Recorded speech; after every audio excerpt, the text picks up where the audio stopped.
Hey everybody, it's your boy, Eduardo Jackson, CEO, founder of Cinema Draft, and the owner of blacksandbitcoin.com, where everybody is welcome, but I stay black and loving Bitcoin. Today's I'm broadcasting or recording from my lovely hometown of Seattle, Washington, most beautiful city in the Union, home for the holidays. So this is going to be a different type of podcast. Might be a little quicker one, a little more laissez-faire. It's the holidays. It's been a long year. Tired.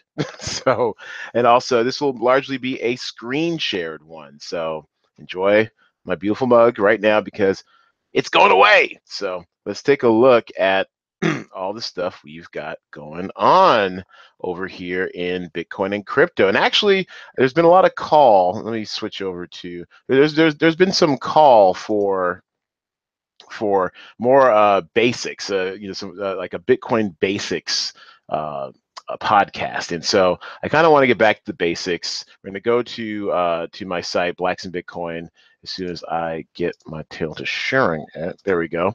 Let's share it. I'm going to go to blacksandbitcoin.com, and basically we're going to go over some Bitcoin basics so that so that everyone who's new to the space, which is a lot of y'all, can be more familiar and know how to do, some basic stuff to to be an upstanding member of the Bitcoin community. So basically, this is on my blacksandbitcoin.com site. This is the home part of the site. As you can see, we have an update in about a week. That shall change after this podcast. And you click on Bitcoin Starter Kit. And this goes from very base to what is Bitcoin. So if you've gotten this far with the podcast, you probably already know what Bitcoin is. If you don't, there's a helpful little video. You can click on the page, which gives you all the facts on what Bitcoin is, the blockchain, the fixed supply, all that sort of stuff on this video. And so now that you have a handle on what Bitcoin is, how do I get some? Now this takes you through Coinbase. And Coinbase come under fire over the last few days, and we'll get into that in a minute with our Bitcoin news. Basically, Coinbase is kind of like the PayPal of Bitcoin. It's a super easy entry point into Bitcoin, very commercial, very easy to use. The fees are a little bit higher, but as my mom, the coin mom, would always say, you pay for convenience. And also, if you don't want to have all your information given up to the man, because Coinbase is super regulated now, you have to provide like IDs and driver's license or something like that just to deposit or withdraw money.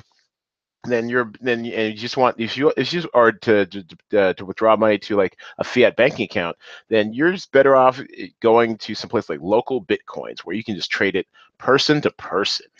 LocalBitcoins is kind of like, I mean, like the man on the street. Like, I'll meet you at this place, this time, this dimly lit alley. I'll give you cash for some Bitcoin. I've actually never done it, or I might have done it once, or recommended to be done once with for someone else. But it's interesting. Wow, why is it's taking a long time to load up LocalBitcoins? You're making me look bad. What's going on? Well, maybe LocalBitcoins is getting crushed under all of the new. There it is. There you go. So see, so LocalBitcoins, you can buy Bitcoin from people directly. you tend to pay a premium. Like, it tends to be a little bit more expensive going to someone in LocalBitcoins, but you're essentially paying extra for the relative anonymity. And so this shows people who are near me in Seattle, and I think some have ratings. So here, 100% rating. So this is good. You want to check their rating. Oh wow, Canadian dollars. Oof, expensive. So yeah, so LocalBitcoins is another way to get into the game as well, if you're concerned about that. And then also there's Bitstamp and several other exchanges. Literally hundreds of exchanges that are out there now where you can buy yourself some sweet crypto. All right. So now that you have Bitcoin, how do you keep it safe? Well, as the page says, security is a big issue in the Bitcoin community, and the more paranoid you are, the better. Now, the thing called cold storage, which is keeping your Bitcoin offline, is the most secure way to do it. I used to be super paranoid. Then I kind of got a little bit in the earlier days, and I kind of got lazy when Bitcoin was trading low, like around the $200 level. It wasn't really, doing much. And then now it's shot up again and it's become more valuable. I'm starting to get a little bit more paranoid. So you want to do cold storage. Now, there are 3 types of cold storage. There's the paper wallet, and this is when you go to a place like bitaddress.org, and they will create for you on the spot a wallet for you to use. So see, so basically, this is a little annoying, but they're basically randomly generating something for you. You have to move your cursor around. I know this looks crazy if you're watching on YouTube, but let's just kind of get through this together, and we'll create a wallet together, which I will not use because I do not need you having my private keys, but to show you how easy it is to create a wallet. So there, and now here's a single wallet. This is your public address, the one you'd use to have people send you Bitcoin. And then this is your private key, which you would use to access the Bitcoin that people send you, or that you send yourself. And basically it's as easy as that. What I would advise you do is to print off the screen. You can save it to a file, but you really, to be totally secure, I would print off the screen, or even better yet, take a picture of this screen and print from your digital camera instead, so that there's no, and there's no trace of it electronically anywhere else. Print from the screen, or take a picture of the screen, print the screen, make a few copies of it, store it in multiple places. I recently bought a teeny tiny little safe, a little fireproof, waterproof safe, which I'm very excited about. That's which I now keep my private keys, my passport, stuff like that. So treat it like you would, an irreplaceable document. That's how you create a paper wallet. An offline wallet like Electrum, and do I have an example here? I'm not sure if I have my Electrum here. Do I have an example here? Maybe I should show my desktop. I don't think I have Electrum on this computer yet, but Electrum is a software wallet. Those are pretty cool. It looks like I'm not showing anything. Hold on, let me bring this back up. Sorry, we're away. We're away from.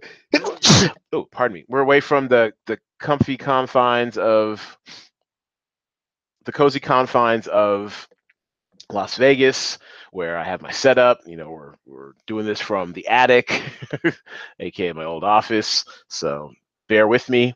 All right, so you can do Electrum or Armory. Those are both the offline wallets. Now they're software wallets, but they're offline. So basically, there are programs where they create wallets for you, and they have a lot of security measures to keep your stuff super cold. And to give you an example, so once you would download something like, let's see. Ooh, wow, okay, I need to update that link. Not good.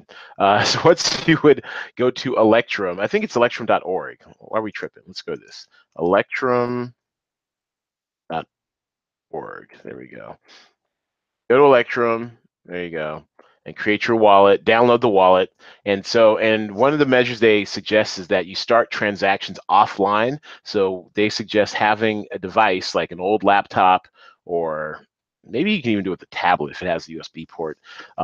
Starting a transaction in the Electrum software on your offline, like totally disconnected from the internet device, saving that transaction to like a USB stick, taking the USB stick and putting it onto the internet, and then finishing the transaction there. That is a truly secure way to make sure you don't get hacked with your wallet. So Electrum is one, Armory is another one. Will this link work? Yes, this link works. Okay, great. So Armory is another one. I think I have both, but I think I'm more partial to Electrum. But yeah, both are say wallets, and I've had these since 2013. So it's not exactly new tech, but sometimes the old tech has the reputation of working, and my stuff has been safe. As a matter of fact, there's a time when I thought I'd lost my Bitcoin because I hadn't checked on it in about a couple years. I was scrambling all over, and I found my Electrum seed, and my private keys and my seed, which allows you to regenerate your wallet, wherever you have the Electrum program, and they were there. They were safe. We were good. All right. And then finally, there's a hardware wallet. The most commercially celebrated of these is the Trezor. They were on the first. Looks kind of like that. They are cute but expensive. So this is like 89 euros, which, I mean, what are we looking at? What's 80 euro to USD? Yeah, so it's like 100, $105. It's not bad. They used to be a lot more expensive. Now, I think the downward pressure on price has been because of what I'm hoping Santa brings me for Christmas, the Ledger Nano S. The Ledger Nano S is 58 euros, so $68, a bit cheaper, and does a lot of the same stuff. And what I like about the Ledger is that it also takes several different cryptocurrencies, if I'm not mistaken. Features multi-currency, Bitcoin, Litecoin, Ethereum, and altcoins. Awesome. I like that. It's a plug-in type thing. This is also something I would put into my safe as it's cold storage. And yeah, it's and you can, it's probably the most efficient usage of cold storage is using, a hardware wallet, because then you just kind of plug it in, do your transactions, then plug it out, stick it in your safe, your fireproof, waterproof safe, and be on your way. Okay, and so then stretch. And what else? That's for the video people. You've secured your Bitcoin. Now what? You stretch. And then also there's some tips on where you can spend it, how you can spend it. What I like are some of these new products that have come out recently, like the Annex Pro card. You can basically load up, up to $50,000 of Bitcoin a day onto a card that works just like a credit card. Yeah, see, let your Bitcoin do everything credit cards do. So for example, the Annex Premium in USD, you don't need to apply for it or anything. It's like a debit card kind of. You can take ATM withdrawals. You can, point of sale purchases. Oh my goodness, this is very exciting. They'll have a mobile app soon. You can load up fast, and then here you can have two of these cards each. You can put. Oh, I'm sorry. No, we don't want the premium. We want the elite. Look at the elite. No limit on your active balance. You can put up to 20 grand a day on this card. So if you're really crypto balling, following our coin portfolio, which we'll update in a minute, then you can put up to 20 grand a day, up to $2,000 ATM withdrawals a day, or whatever the limits of the ATM is. Yeah, this is baller. So if you truly want to be off the grid, off the banking grid, you might want to mess with this. Now it's got fees, $3.50, an ATM withdrawal. It's not cheap at all. But the elite looks like where it's at, only a $1 a month fee. Oh, and here it is. Here's the catch: 1.5% card load fee. So if we're doing the math, if you're doing 20 grand, if you're doing 20 grand in loading up, that's going to cost you. Why am I so bad at math? 20 times 1.5%. It's going to cost you $300. So that's the downside. That's where they get you, is when loading up the card. If you're going to put on 20 grand, they're going to take out $300. But still, if you really don't want to be tracked, if you want to stay fairly off the banking grid and just want to use crypto for your everyday life, the NX Pro card is not a bad look. So yeah, so check those out. And also, tracking your portfolios, you can go to Alt Pocket. I love my Alt Pocket. And then also Exodus, which is Alt Pocket is basically a tracker. You have to manually update it with your investments, but it shows you in a glance, like a dashboard style, how your cryptocurrency investments are performing. And then also Exodus is a multi-cryptocurrency online wallet. It supports BTC, ETH, Litecoin, Dash, and about a dozen others. And I hear that more currencies which are being tested in the Exodus Eden beta project will be added to Exodus proper in short course. All right. So those are Bitcoin basics. Learn what it is, get some, secure it, spend some. All right. And also, by the way, because we are doing this all off of one laptop and only one screen, no sound effects this week. I'm sure you guys miss it so bad. Okay, so next, let's go to let's go to Bitcoin in the news. All right, and so our top three this week. First one is insider trading at Coinbase. Cue sound effect. So check this out. So there there was. Oop, that did not go off right. There was. There we go. All right. One more time. All right. So there was, so Bitcoin Cash was airdropped out of nowhere onto Coinbase, which is the largest U.S. exchange, might even be the largest in the world. I'm not sure. Anyways, it was airdropped out of nowhere. I refreshed my Coinbase account, sometime Monday afternoon, and all of a sudden, boom, or Tuesday afternoon, and boom, I had Bitcoin Cash. I was excited. But then I noticed that the price spiked ridiculously. And so what happened is that if you had Bitcoin Cash as of August 1st, or if you had Bitcoin as of August 1st in your Coinbase account, however much in Bitcoin you had, they gave you the equivalent amount uh, in Bitcoin Cash. So if you had zero point 0.1 Bitcoin August 1st in your Coinbase account, you got 0.1 Bitcoin Cash.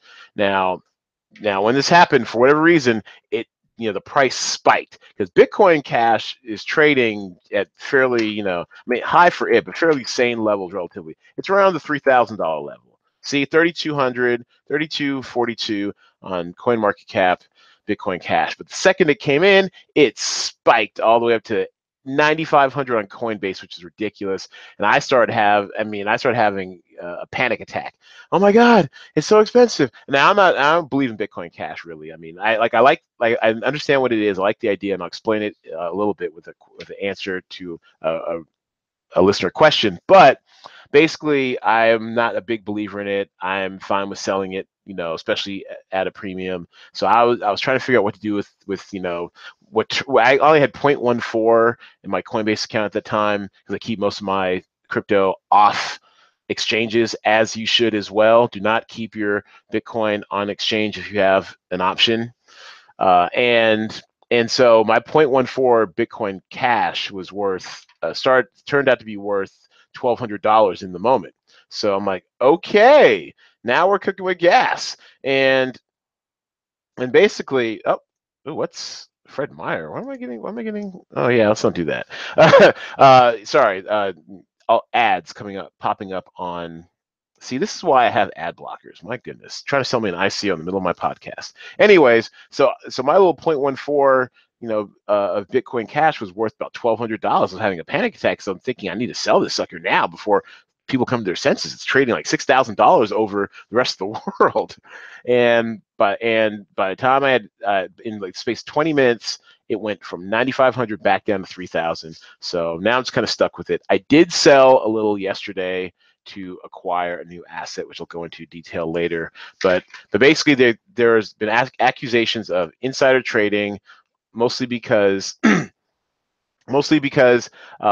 seems like some employees at Coinbase knew in advance, as you think they might, but were bragging and telling people about it, a few hours in advance before the rest of the world knew. Now that's the problem with just airdropping a new currency out of nowhere, is that you leave yourself susceptible to stuff like this. If you say, but on this date we're going to start this new currency, then this wouldn't have been an issue. But instead, this guy Tone Vase at Tone Vase on Twitter said, so, insider trading investigator, I think you mean investigation, over. Thanks, Lord of Trade and other Twitter detectives, for breaking this one wide open. Someone should send a message to @BBC Breaking so they can update the article, because then what Tone Vase did was showed a screenshot of a Redditor, someone in Reddit, who says Bitcoin Cash coming in the next few days, and then someone saying, yeah, it's official. Since you're ahead of the curve, let us know when other ones are coming. I have a mate at CB, as in I have a mate at Coinbase. I have a friend at Coinbase, and and basically he tipped everyone else before anyone else knew, because I certainly didn't know, and I try to keep my ear to the ground when it comes to crypto. And then so there's accusations of people, basically doing a big pumping up, people getting in, really early, dumping a bunch of Bitcoin Cash at the higher inflated price and then dragging it down. They had to stop trading. It was a big royal mess over at Coinbase. So the investigation continues, but it seems like the Twitter detectives are already on it. And then you have Roger Ver sticking his nose into it. A very controversial figure in Bitcoin. I'll get to that later, but he's a big proponent of Bitcoin Cash. He's actively led charges to against Bitcoin Core, which is what most of us own, to promote Bitcoin Cash. He denigrates Bitcoin Core at every opportunity to promote Bitcoin Cash. And so, there seemed to be some funny business going on with the whole rollout of Bitcoin Cash. It seemed like some people knew while others did not. Not a good look, crypto. Come on. We gotta act right. We got the whole world watching us now. Let's get together. Okay. Second piece of Bitcoin of crypto news, Bitcoin in the news, is what? Wow. Okay, I can't keep doing this. Let's do this. Let's do this. There we go. The Litecoin creator, Charlie Lee, a more beloved figure than say your Charlie Vers. He's the founder of Litecoin, and he sold all of his Litecoin, citing a conflict of interest. Well, that is interesting. Now, how does that constitute a conflict of interest? Doesn't that sound like he's just dumping Litecoin when it's near all-time highs? Look at like Litecoin trading at 305.29.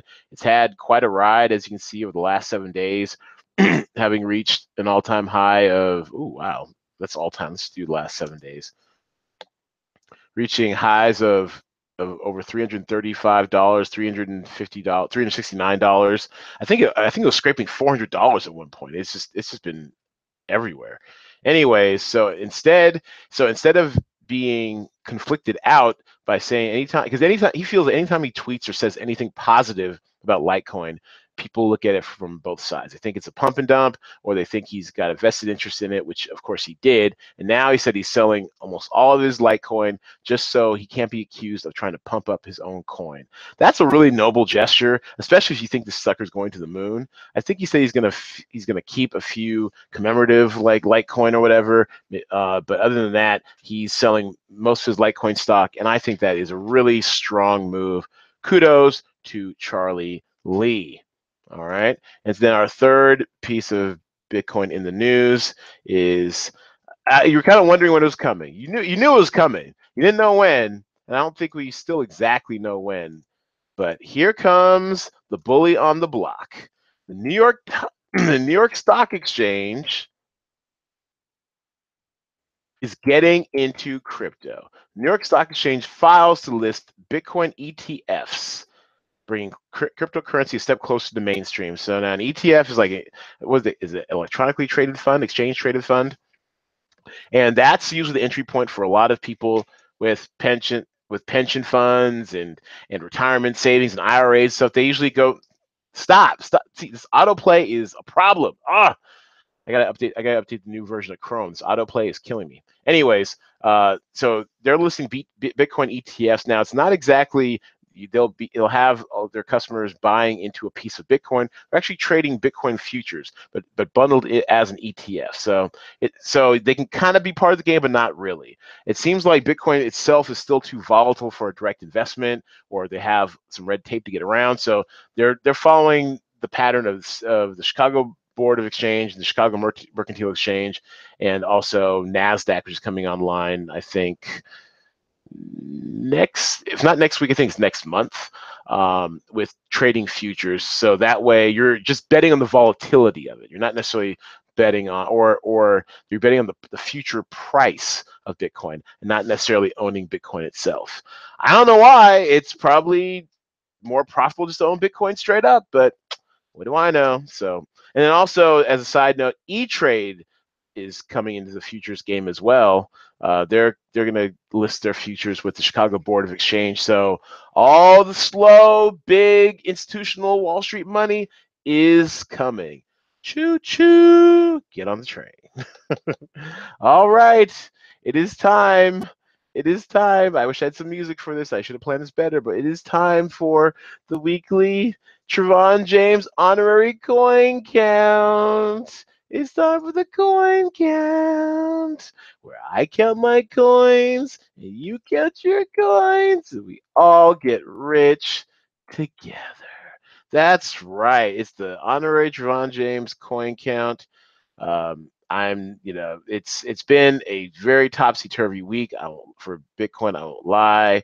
It's been something else. But we're still here. We're still strong, and our coins are performing, better than ever. Well, overall, so for my overall coin portfolio, which has been only actively invested in for the last month, we are up 80% in over the last 31 days, I believe. So very pleased with that. And the daily gain yesterday was 1.54%. So a bit of a slow day, but still forward progress. Can't be mad at that. So what else we got? So let's take a look at the coins we have for the last 7 days. Bitcoin has been on a bit of a, as they say, consolidation. So people got their money, and they're pulling it in, or they've cashed out some profits, and it's kind of buying at this, fairly evenish, lines. So right here, a week ago, this day is a 16,629. It headed up briefly to 19,900. It got as high as 19,994. We were scraping 20K and just couldn't get there. We just couldn't get there. And so now it's retrenched down to 15,000, which is weird because, like I said, we've got more money in the space than ever. But as I mentioned, these exchanges aren't buying Bitcoin directly. They're buying futures. They're creating bets based on the market. So to a degree, they're not even directly impacting the market. Just their speculation is enhancing our speculation of the market. But it's a little weird. Bitcoin's down, about a couple thousand over the last few days. Not exactly sure why, but it doesn't bother me any. If I'm looking to buy some cheap Bitcoin, if I get the opportunity. Right now, I'm a bit of in a holding pattern. I'll be able to actually buy or invest more into my cryptocurrency portfolio, my coin portfolio, starting next month. So right now, I was kind of watching, seeing how it goes. But you know what? I believe in Bitcoin. It's going to turn itself around. So Bitcoin, that's 7-day chart for that. Also, so down, I think is 8.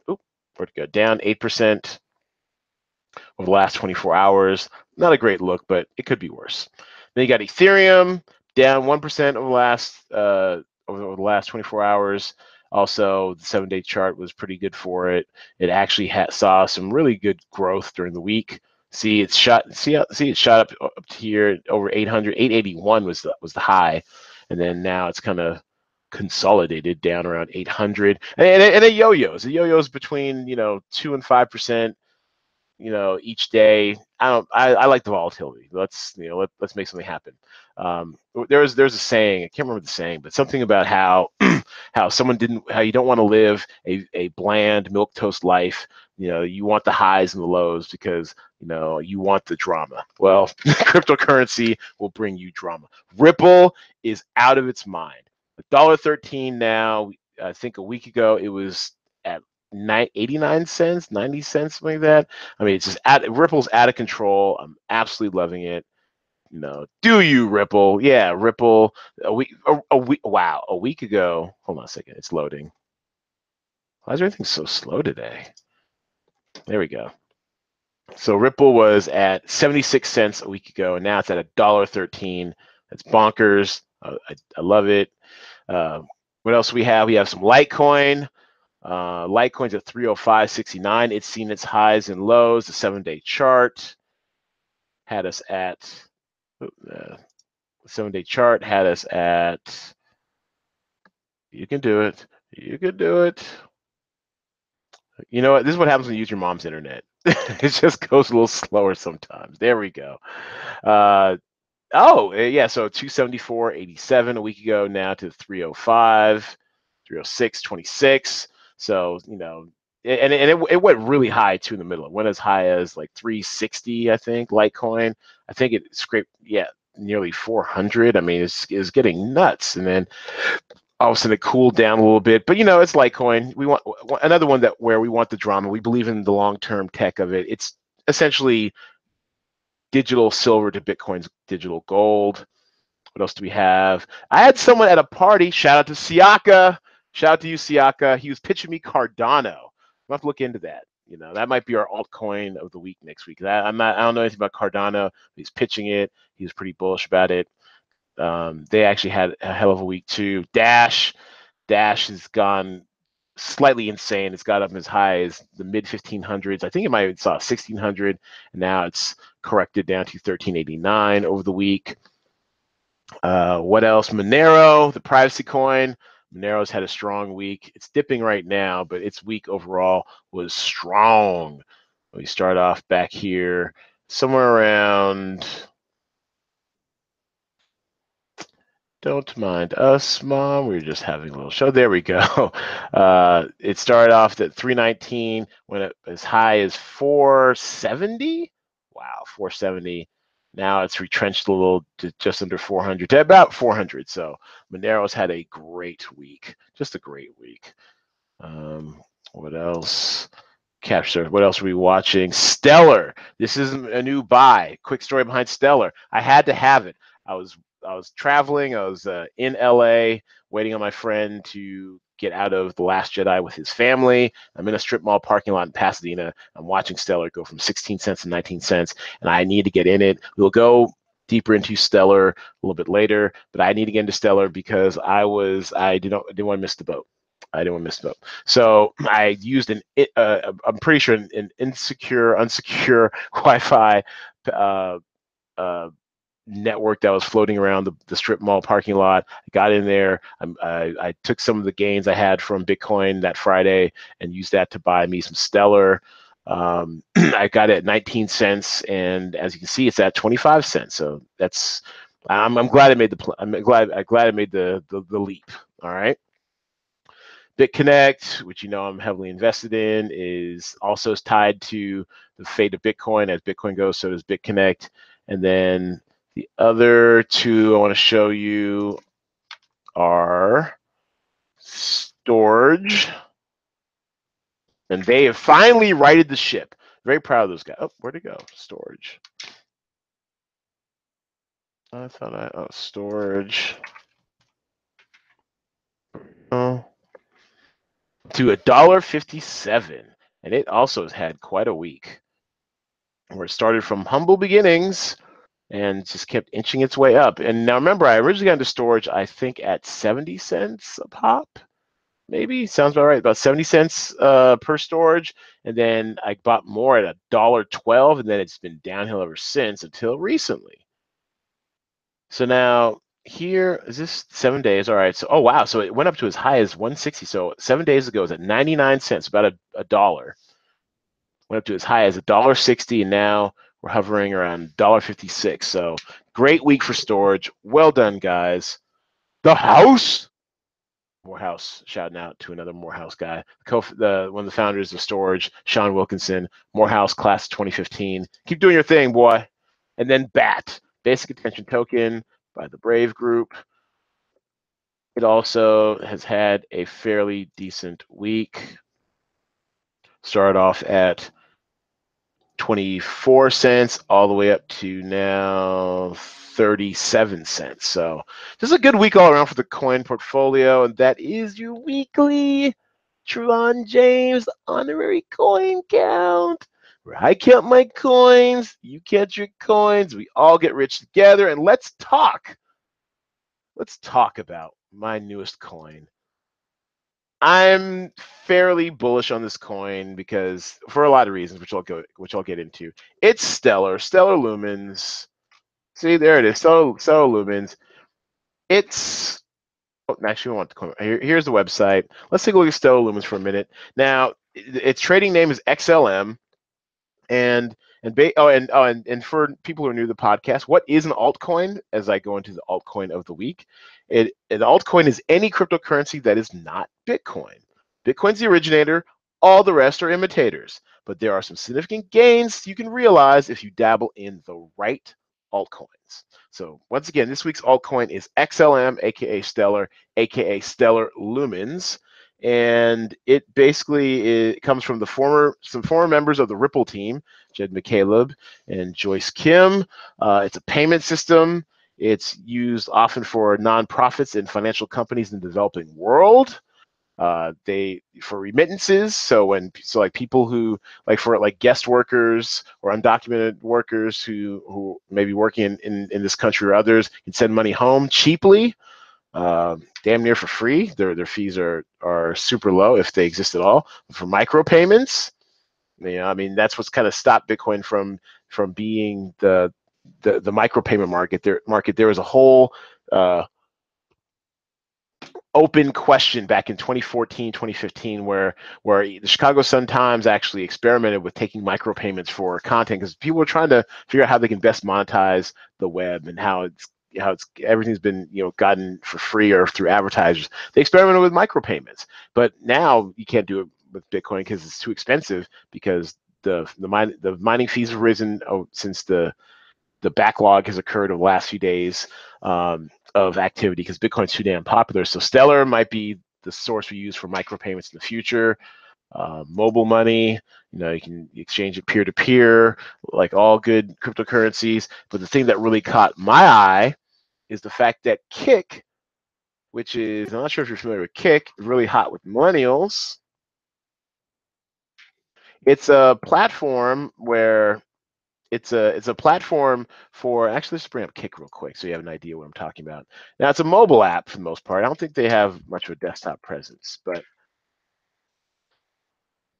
it's a messenger program, really hot with millennials. You see it all the time, especially if you're trying to acquire something on Craigslist or whatever. Anyways, they have over 50 million users, and they want to monetize that community. So they're creating an ICO for themselves. And originally, they were going to do it off of Ethereum, but I think partially as a reaction to the cryptocurrency, to the crypto kitties craze, they're getting off of Ethereum. They're going to Kick. They're going to Stellar. So the rumor of Kick moving to Stellar, moving their 50 million, their 50 million users, user base that might have access to their ICO. I mean, I wouldn't say it's a big blow to Ethereum, but it's a huge boost to Stellar. So they're going to host their ICO via Stellar. So I bought that rumor at 19, and as you can see now, we're at 27 cents and growing. So Stellar is what you want. That's our altcoin of the week. Kind of running out of time here, so we're going to kind of skip ICO. Did you know? But we'll give you an update. We're going to give you an update. So no ICO that I'm terribly interested in this week, but I'll give you an update of our ICO. Did you know from last week? It was Bloom. Should we invest in Bloom token? And 83% of you all said, hell yeah, we should. And guess what I did? I actually invested. My own sound effect. I invested in Bloom token. Now I'm new to how some of these ICOs work. This is actually my first ever ICO holding Bloom token. Let's just for a refresher. Let's go to Bloom real quick. Hello, Bloom.io, and they're the ones that they're looking to remake the credit card, the credit industry, and to remake it for a global marketplace. So I participated. It was a bit of an arduous process as I've never done it before. What I had to do was I had to go create a My Ether wallet, which I've never done before. It's an online, wallet. I print out my private keys and storing my private keys and everything. I had to send money. So I sold some of my Bcash from Coinbase, exchanged it for Ethereum, sent the Ethereum from Coinbase to my Ether wallet, and I sent it from my Ether wallet to the Bloom sale. And that's how you have to do it if you're in Coinbase. If you have Ethereum and Coinbase and you want to buy in directly to one of these ICOs, don't do it. As a matter of fact, Coinbase tells you not to do it. You need to send it to something like a My Ether wallet, which is set up with the ERC20 protocol or whatever that a lot of these companies are basing their ICOs on. So yeah, so I'm a proud owner of $100 worth of Bloom tokens. So to the moon! And if you're interested in joining me on my quest for financial freedom and independence, and you want to get in on Bloom, you have 10 days and 12 hours to get into the Bloom token sale. What day is 12 days? I guess it's the end of this year, huh? So you have until the end of this year to get into Bloom. Okay, so maybe next week we'll come up with a more compelling ICO. Did you know? But that's an update from last week's ICO. Did you know? Now, the listener giveaway, ask a BTC guy. I want you to send me your crypto questions. I will send $5 in BTC from my Coinbase tipping wallet to the top 3 questions I get every week. Now, I'll read and answer them on the next week's pod, and I'll send you your crypto right after recording. Email me your questions at blacksinbitcoin, that's BLACKS in Bitcoin at gmail.com to enter and win. So this week's questions, actually, what should be a nice screen for this? You know what? Actually, I'll just go like this. Well, actually, there we go. All right. So this week's question is from Audrey. Could there be a Bitcoin recession? Like, if Bitcoin goes down, will it pull other assets and world markets with it? Great question, Audrey. Interesting question, only because Bitcoin isn't nearly big enough to affect much anything but Bitcoin and other cryptocurrencies. So what we might see right now is that if there is any kind of recession or any kind of like huge dip in Bitcoin, what it's most likely going to do is drag down other altcoins. All right. So thanks for the question. Oh, yeah, actually, and also give you a better example too. The entire cryptocurrency market, I believe, is only 300. Where'd it go? Here we go. Is only $595 billion. That's a little bit over half a trillion. But if you combined all the money, all the currencies, equity, and real estate in the world, you're talking at $350 trillion of wealth. So half a trillion, 350 trillion, cryptocurrency has a long way to go. And please believe, cryptocurrency is going to digitize all of those assets. They're going to put everything on a blockchain. So that's why I'm super bullish on crypto and Bitcoin in particular. Okay, but thanks for the question, Audrey. We will be sending you your $5 in Bitcoin right after the show. What else? Molly says, I have 10,000 to invest in cryptocurrency. What should I do? Now, full disclaimer, as I turn my screen share off, full disclaimer, I'm not a financial advisor. No one is ever here at blacksandbitcoin.com, but I just have opinions and I have experience. And so in my opinion, if I had $5,000 or if I had $10,000, sorry, to put into cryptocurrency, I'd do something along the lines of this. I would put about half in. I'd do a $5,010 loan in BitConnect, so I would get that 0.2% daily bonus / guarantee, and then I would put the rest along the lines of Bitcoin dominance, like you'd see in coin market cap. And what I mean by Bitcoin dominance, I mean, so for example, when you look up here, it says BTC dominance. That shows you how much of the market Bitcoin has. And this BTC dominance has been falling a lot lately. It used to be, I mean, if you look at historical Bitcoin dominance chart. I mean, going back to when they first started CoinMarketCap in July 13, there's only really one or two cryptocurrencies. It was Bitcoin and it was Litecoin and nobody else. And so Bitcoin, of course, had 95% of the market. And now Bitcoin dominance has fallen. I mean, are these historical lows? Are we getting close to a historical low of 43%? Now, that's not a bad thing. If anything, it means that the cryptocurrency market is better and bigger than ever. It doesn't need Bitcoin to be successful, which is great. Some of my best days for my coin portfolio are when Bitcoin is down, because there are always coins there to rally in its place to take up all of the new money. So I would follow. So I'd put $5,010 in a BitConnect loan. I'd follow BTC dominance and put in whatever the dominance is at the time. So 43.6%. I put 43.6% of the $5,000 into Bitcoin and split the rest between ETH, Litecoin, and another high growth established altcoin that you believe in, like say Ripple. All right. Okay, and then so thank you for your question, Molly. We send you $5 to your account right after the show. Robbie says, what is the difference between Bitcoin and Bitcoin Cash? Thanks for asking, Robbie. Now, Bcash, as we derisively call it, is a fork in the Bitcoin chain. where they needed Bitcoin to be faster, lighter, transaction times a lot quicker, lower fees, and be used at like credit card like Visa like speeds. People who are behind Bcash are very, very committed. They're very some of them are even really influential, and so what they've been trying to throw their weight behind Bcash to become the real Bitcoin. But there's a lot of interfactional squabbling on Reddit, on the Bitcoin community.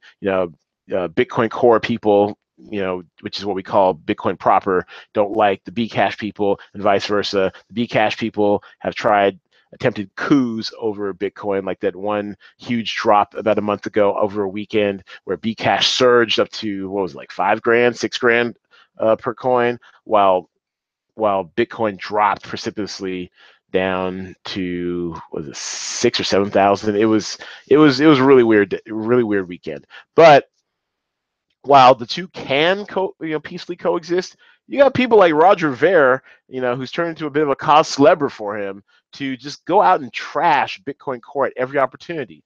And I don't know if he realizes that this makes him look worse. I mean, he doesn't look that great these days in the community anyways, because of the way he's manipulated, the markets, or tried to at least. But I mean, I just saw a hit for him on CNBC just the other day with my beloved Melissa Lee, huge crush, big fan.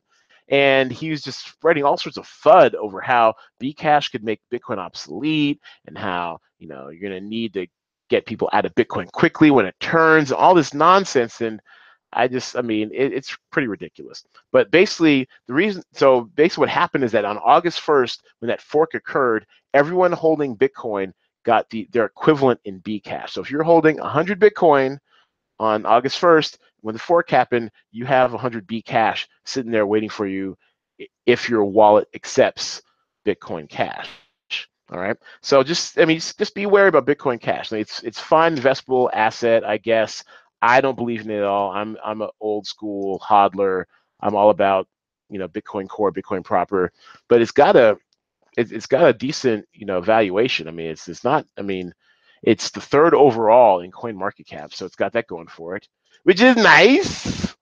The code Borat, very nice. I like Bitcoin Cash is trading at $3,678.29. I have zero regrets, no regrets for selling mine when I was at 200 months ago. I'm good. But yeah, but now you know about Bcash. That's the difference. They basically try to do the same thing, but they're on separate blockchains. One isn't necessarily better than the other, but one is definitely more popular than the other, and that is, of course, Bitcoin. Okay. All right. So, and then for the culture this week. Oh, and also, and actually, before you get to for the culture, for those of you who are actually worried about Bitcoin's slow transaction times, high transaction fees these days, good news that the Lightning Network is on its way. The Lightning Network, what it will do is it'll bundle a bunch of small transactions off chain and then upload them on chain as if they had occurred on the actual blockchain. And so removing a bunch of small transactions from the mempool, as they call it, I think like the memory pool, whatever, will definitely help keep the blockchain working fine. So and speed it up as well, so that we may have those Visa-like type of transactions in real time. Okay, so for the culture this week, I saw The Last Jedi. I saw it twice. Once in D-Box 3D, D-Box where the seat moves, and then also just last night, my mom in IMAX 3D. Both great experiences. Pretty solid story. 20 minutes too long. 20 minutes too long. But I had a blast. Some of the best space battles out there. The will they or won't they between Kylo Ren and Rey. All that sort of stuff. It's just really, really good. I would check it out. I don't think it's excellent. I give it 3 reels in my review only because it is 20 minutes too long. There's a whole side section that probably could have been condensed, skipped, or totally left out that probably didn't need. But as far as pure enjoyment, I rank it 3rd on my Star Wars power rankings. Empire, Return of the Jedi, Last Jedi. And you guys want to know what the other 4 are, other 5 are. I know you don't. Don't you? So then Force Awakens, A New Hope, and then Attack of the Clones, Revenge of the Sith, Phantom Menace, which we all have put out of our memory. All right, so that is for the culture. So in wrapping up, our weekly prediction. Last week we said we were going to get to 18. We're going to get to 19,000. I said we're going to get to 19,000. The Coin Mom pushed it a bit further, and she said 19,500. And you know what? We were both right, but too soon. Too soon. We actually peaked at about 19,994 late last week, only for it now to be in this consolidation, slight correction pattern of trending down to about 15,000-ish. So we were technically right, but not right when it counts. And that's what Half-Life is, being right when it counts. All right, so where can I find Blacks in Bitcoin? Go to blacksinbitcoin.com. That is BLACKS in bitcoin.com. You can also find us on Twitter, Facebook, Instagram, all at Blacks in Bitcoin. No Snapchat, we ain't there yet. Also, if you're curious about my fancy sports style movie game called Cinema Draft, feel free to check us out at cinemadraft.co. That is cinemadraft.co. See, spelled like, there we go. Do I need to lean back so I can pop my collar? Cinemadraft.co, like that. Also, if you want to support the podcast, the easiest way is to give it a 5-star rating on iTunes or wherever you get your podcast from. Also, share it with your friends. The more people who know, the more we can grow. Also, if you open up an account on Coinbase using my referral code, which the link will be in the YouTube description, then for your first $10 or more that you deposit, you'll get $10 and I'll get $10 in Bitcoin. Win-win. All right. Or you can also join BitConnect with me. I have a referral code also in the description. No pressure. If you like making money every day, feel free to do it. And a quick update for those of you who doubt BitConnect, you think it's a Ponzi scheme or scam. Notably, no one who's done BitConnect says it's a Ponzi scheme or a scam because they pay. It is happening every day. I'm just trying to share the knowledge with you, whether you sign up under my code or not. I'm just trying to let you know it pays every day. Over the last 30 days, I have earned 42% ROI. 42%. I'm averaging about 1.09% a day. So it's real, it's spectacular, it's happening. BitConnect, just saying. All right. And so that's about it for this week. Also feel free to tip me at my Bitcoin wallet if you like what you saw or heard. Share with your friends, like and subscribe so you can get notifications when we post new material. And a little bit ad hoc today. Sorry about that, but it's the holidays. Still up in the air if we'll have one next week. We might, but if not, then I will see you in the new year. And for everybody, if you love Bitcoin, hodl if you hear me. Thanks a lot, everybody.